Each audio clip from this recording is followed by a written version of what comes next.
man from immigration came to my house today. Said you ain't from his nation, you simply cannot stay. There's been a declaration, boy, your papers ain't no good. Your quick evacuation surely suit this neighborhood. No, you ain't no permanent resident. Now your name is mud, you ain't nothing but transient. I can see it in your blood. Your temperament is badly bent. This is not your home. Load 'em up, move 'em out. Adios, shalom. Without the traditional introduction, but and without further ado, Rick Thompson with the news. Hello, everybody. It's Rick Thompson. This is the news. It is October 9th, 2014. Oh, my gosh, October 9th.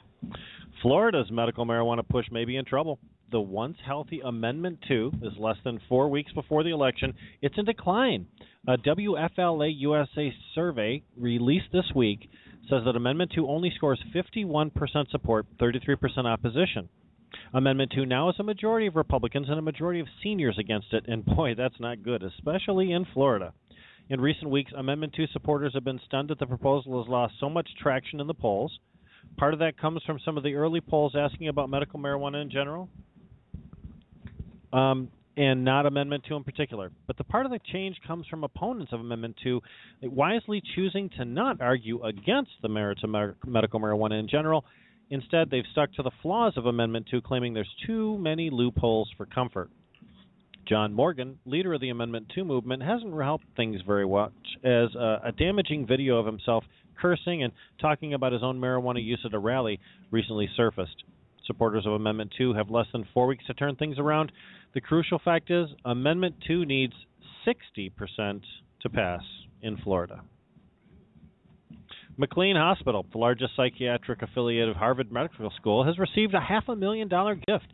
This will fund their new Marijuana Investigations for Neuroscientific Discovery program, an acronym MIND, M-I-N-D. The donation comes from best-selling crime novelist Patricia Cornwell. I will have to start reading her books.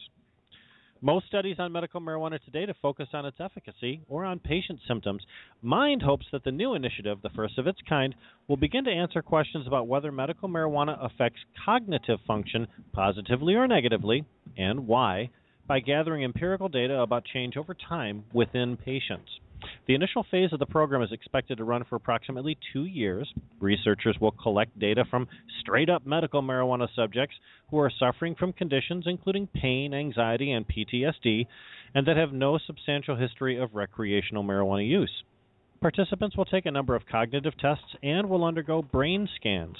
The studies will also gather clinical information on the patient's perceptions about how they feel and about their quality of life.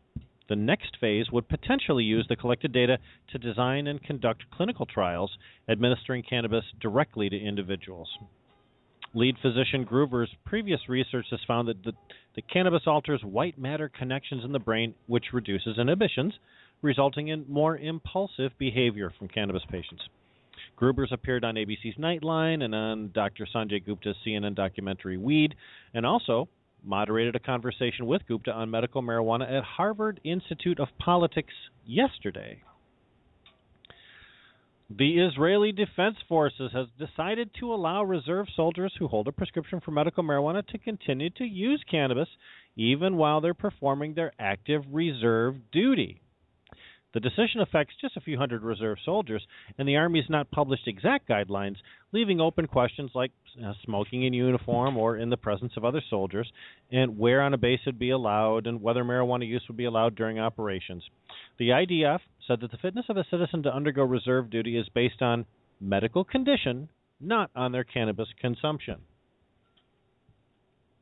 The Israeli Army is currently examining in greater depth the use of medical marijuana among soldiers.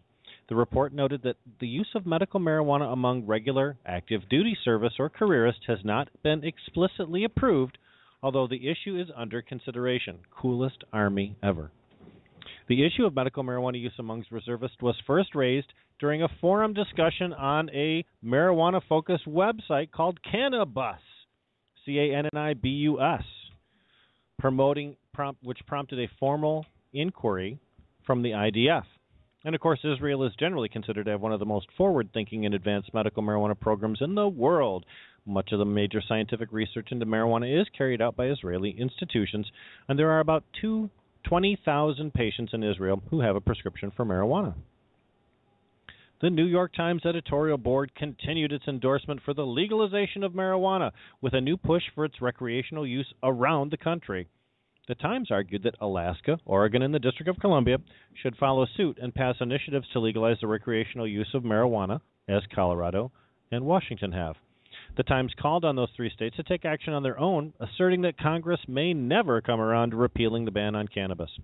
Quote, decades of arresting people for buying, selling, and using marijuana have hurt more than helped society, and minority communities have been disproportionately affected by the harsh criminal penalties of prohibition, wrote the editorial board. The renewed push is part of the Times' six-part series to end the prohibition and criminalization of marijuana by bringing a national approach to the legalization of cannabis. I did the air quotes, and it's radio. No one can see the air quotes. The Times has been criticized before for their efforts by the Office of National Drug Control Policy, and the board fired back at those opponents, arguing that more widespread usage could actually bring increased revenue to states and lead to safer drug consumption. Quote, the sky over Colorado has not fallen, and prohibition has proved to be a complete failure, the board wrote. It's time to bring the marijuana market out into the open and end the injustice of arrests and convictions that have devastated communities. There's an editorial board worthy of praise. And finally, last story. Has Hollywood weighed in on Michigan governor's race? Maybe they have. Flint was the site of a major voting rights rally today. Veteran legislators Carl Levin and Dan Kildee urged a crowd of hundreds to get out the vote and to vote for union-backed candidates. Speaking today were Richard Bernstein and Judge Thomas, candidates for Michigan Supreme Court, Gary Peters, U.S. Senate candidate, Debbie Dingell, candidate for U.S. Congress, Mark Totten, our answer to the Attorney General concern, and Mark Schauer, Democratic candidate for Michigan governor. Although they arrived late, Mark Schauer brought with him a special guest, the president of the Screen Actors Guild, Melissa Gilbert. You'll remember her. She was a star of the TV show Little House on the Prairie. She and her husband live in Lansing and are starting a company in Michigan to advance the motion picture industry. She was very supportive of Mark Schauer. Now, although Gilbert's an individual and her opinion is not an official statement from the Screen Actors Guild, her presence as a celebrity certainly amps up the attention to the Schauer and Totten campaigns. Folks, that's the news. It's October 9th, 2014. I'm Rick Thompson. WallStreetCheatStreet.com, an internet business news portal, has published a list of the 7 states that stand the most to gain financially from the legalization of marijuana. And Michigan is on the list. Michigan's potential revenue from sales and excise taxes, $122 million projected. Now, those taxes go directly to the government and pay for roads and schools. The total value of Michigan's marijuana market was projected to be over $580 million in raw sales to people over the age of 25.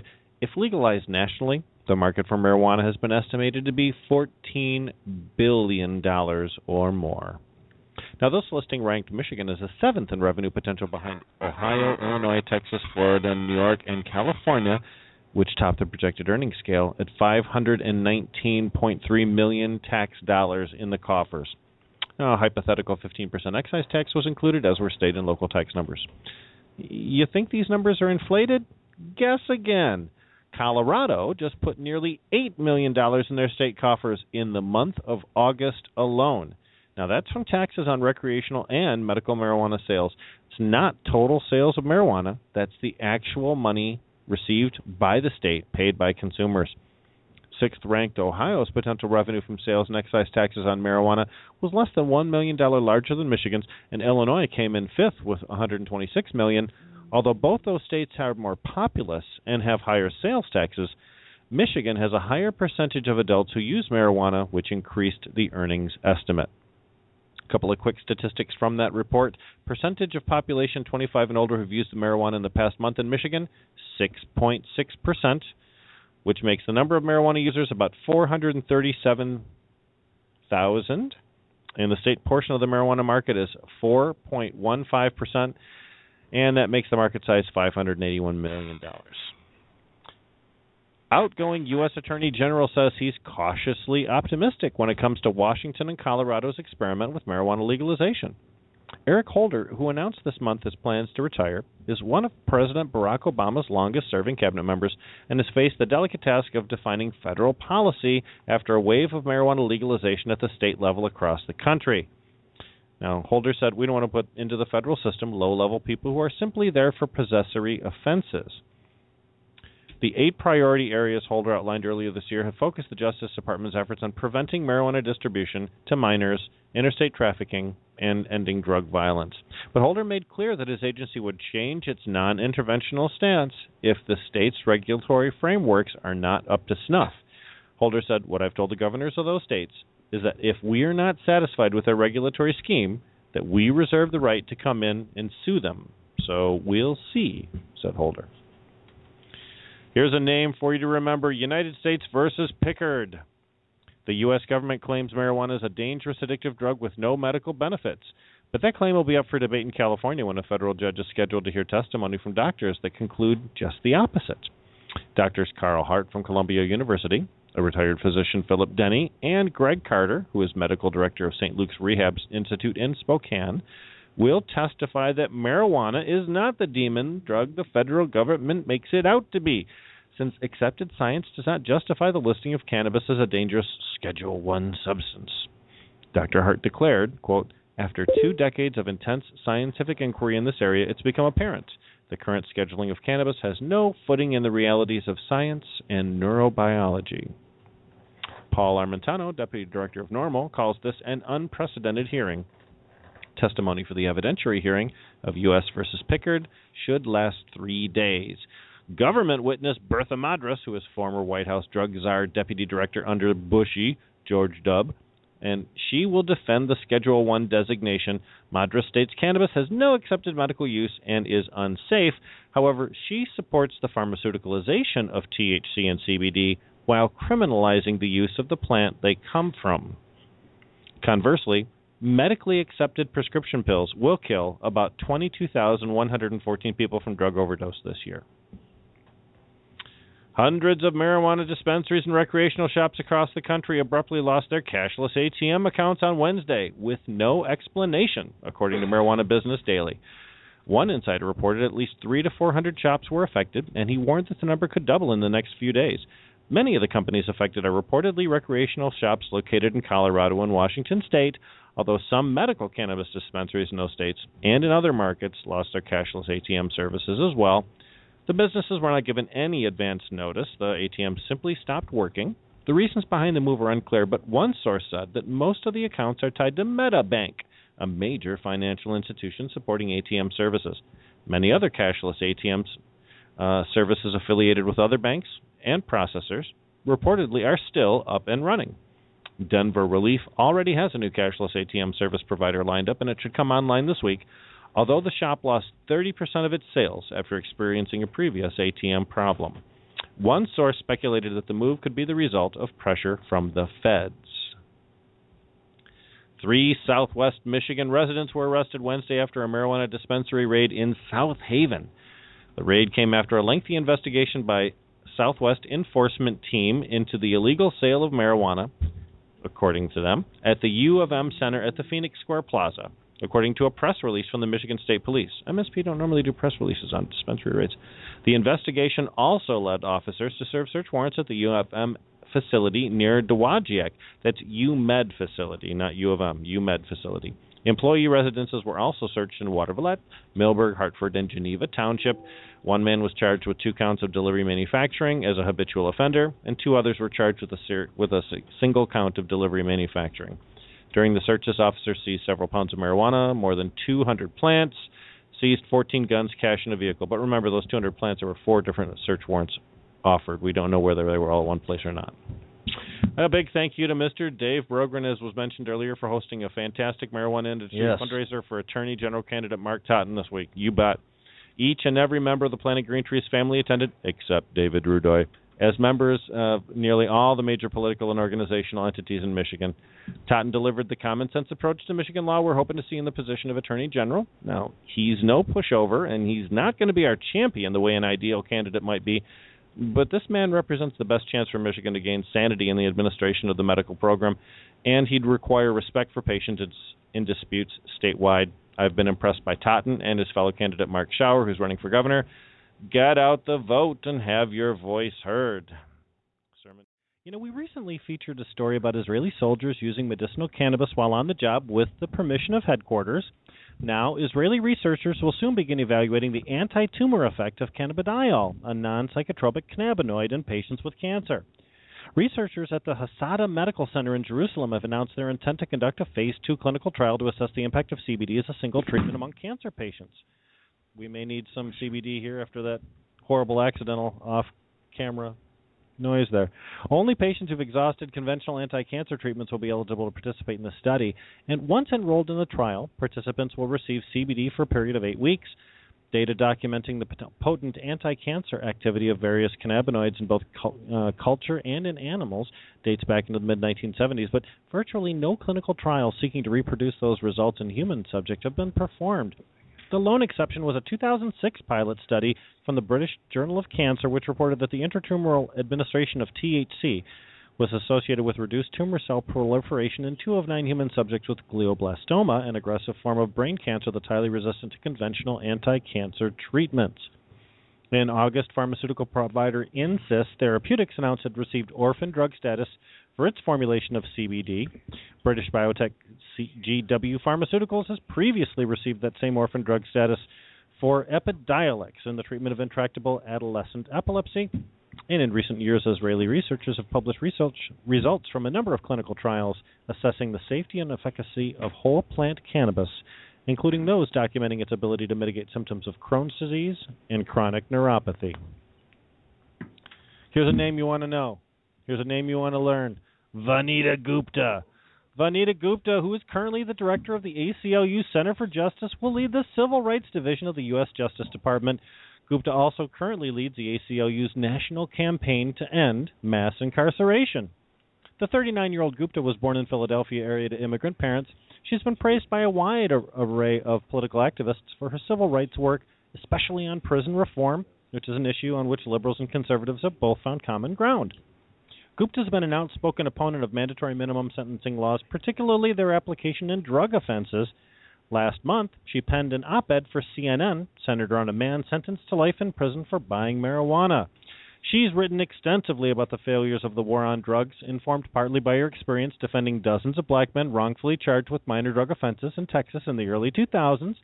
She's also called for reforming the incentives police departments face for arresting low-level marijuana users. Federal funding for local law enforcement is based partly on arrest numbers.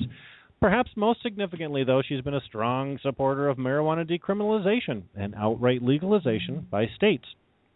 In an August 2013 op-ed in the New York Times, Gupta argued that recalibrating drug policies, starting with the decriminalization of marijuana possession, would be an important step toward a fairer criminal justice system unclouded by racial bias. Now, could the newest player in Michigan's medical marijuana market be the oldest resident in the state? H&H Organic Investments announced a contractor for the new hydroponic construction project on tribal lands in Michigan for the Chippewa Tribe Nation. The hydro growing operation will be approximately 50,000 square feet and will be located on Chippewa Indian Reservation here in Michigan, per the company's press release. More facilities are planned. Up to 10 hydroponic gardens constructed across the nation based on significant interest from native tribes. Although the press release doesn't specifically denote the purpose of the hydroponic setup, H&H Holding Company, Florida-based IMD, describes themselves this way. The company has recently repositioned to be a holding company for acquisitions in the medical and marijuana industry. You know, Jamie Lowell, I remember when the Michigan State Police representative told the Senate Government Operations Committee that medical marijuana dispensaries couldn't get insurance. You recall that? That myth was debunked immediately, and here's further proof.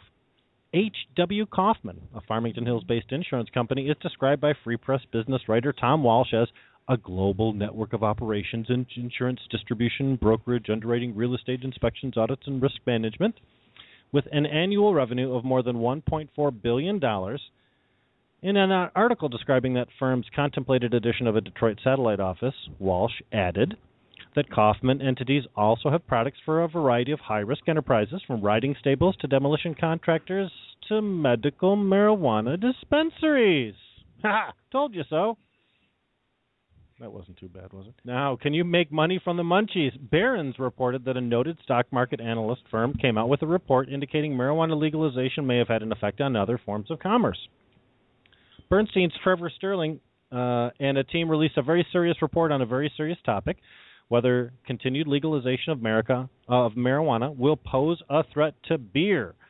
Per the Sterling report, yes, I know. Very serious, will it? Very serious stock market conversation.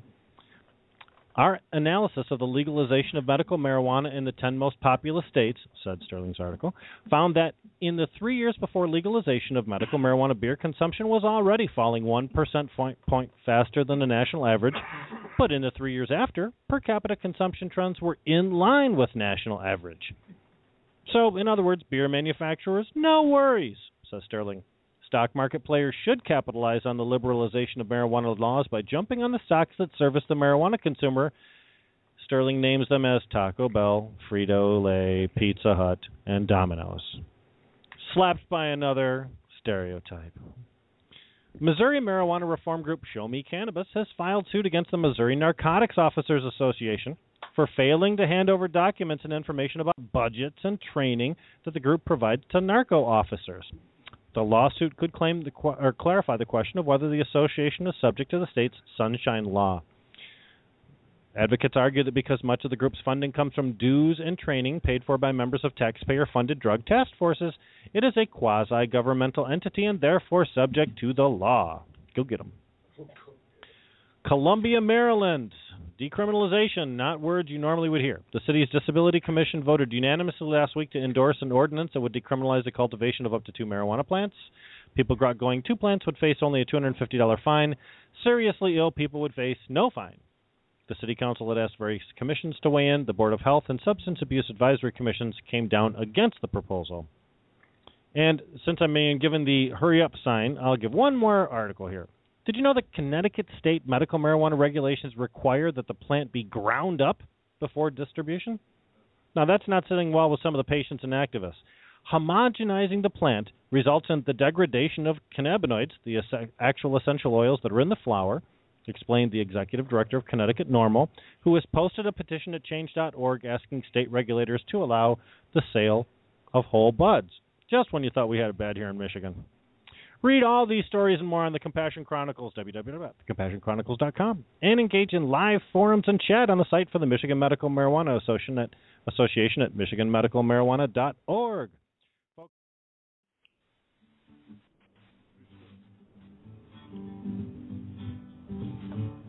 I said with fascination, sir, please help me to understand who got such duration that's still living on this land. The only population pretty much nothing now. That silent congregation pushing Daisy 6 feet down. Don't want to be a permanent resident. I just